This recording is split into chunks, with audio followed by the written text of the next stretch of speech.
Assalamualaikum warahmatullahi wabarakatuh. Perkenalkan, nama saya Wisnul Khulub Gafur dari kelas A Penjas 2020 dengan NIM 2510638. Ingin sedikit menjelaskan tentang materi gizi atlet. Asupan gizi atlet seringkali diabaikan, padahal penampilan prima atlet adalah salah satunya ditunjang oleh asupan gizi. Selain itu, asupan gizi ini diperlukan pada kerja biologi tubuh untuk penyediaan energi tubuh pada saat seorang atlet melakukan berbagai aktivitas fisik, misalnya pada latihan, bertanding, dan saat pemulihan baik secara latihan maupun setelah bertanding. Kebutuhan energi bagi atlet bervariasi tergantung dari durasi, jenis, dan intensitas dari latihan yang dilakukan. Kebutuhan gizi yang harus terpenuhi baik dari jenis Kebutuhan gizi yang harus terpenuhi adalah baik secara jenis makronutrien dan mikronutrien. Berikut zat gizi yang diperlukan atlet sebagai asupan. Yang pertama, ada karbohidrat. Karbohidrat merupakan sumber tenaga bagi atlet. Zat ini disimpan dalam bentuk glikogen di dalam otot. Otot biasanya dapat menyimpan glikogen selama 60-90 menit untuk olahraga dengan intensitas tinggi.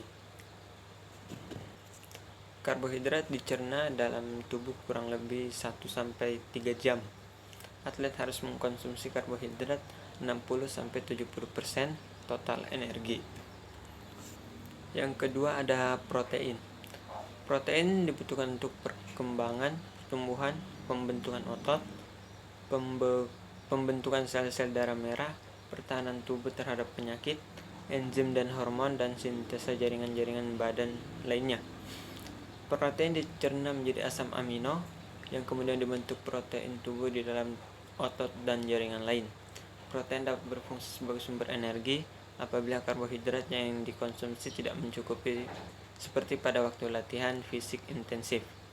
Sebaiknya kurang lebih 15% dari total kalori yang dikonsumsi berasal dari protein. Yang ketiga, lemak. Lemak ini dibutuhkan sebagai sumber energi yang berjangka waktu lama. Contoh pada saat lari maraton dan lain-lain. Selanjutnya ada vitamin dan mineral. Vitamin dan mineral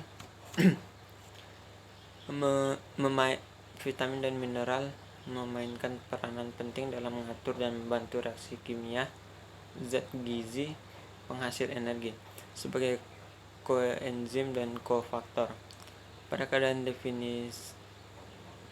keadaan satu atau lebih dapat mengganggu kapasitas latihan. Kebutuhan terutama vitamin yang larut di air, contoh vitamin B dan C, meningkat sesuai dengan meningkatnya kebutuhan energi. Selanjutnya, air dan serat.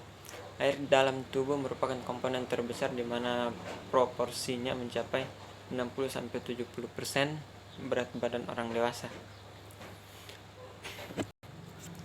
Keadaan dehidrasi, gangguan keseimbangan air dan elektrolit, serta pengaturan suhu tubuh dapat menimbulkan kelelahan dan membahayakan. Kehilangan air yang melebihi 4-5% dari berat badan dapat mengganggu penampilan atlet. Serat makanan penting untuk memelihara fungsi normal dari saluran cerna. Serat makanan yang tinggi bisa didapat dari sayuran, buahan, dan kacang-kacangan. Asupan gizi yang dikonsumsi atlet hendaknya selalu dikonsultasikan dengan pakar gizi, sehingga asupan gizi yang masuk ke dalam tubuh bisa memenuhi kebutuhan sebagai atlet sesuai dengan bidang olahraga yang ditekuni. Sekian dari penjelasan saya. Kurang dan lebihnya mohon maaf. Apabila ada kesalahan Assalamualaikum warahmatullahi wabarakatuh.